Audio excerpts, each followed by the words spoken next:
Today in school, we learned about Rosie the Riveter. My teacher said she could build or fix anything. They said she could take on the world.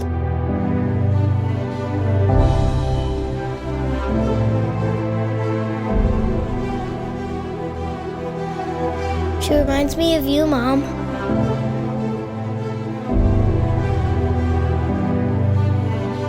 You're not afraid of anything.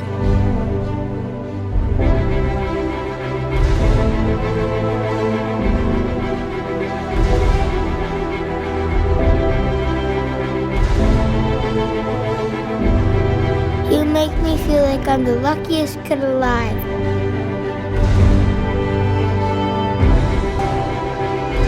I love you, Mom.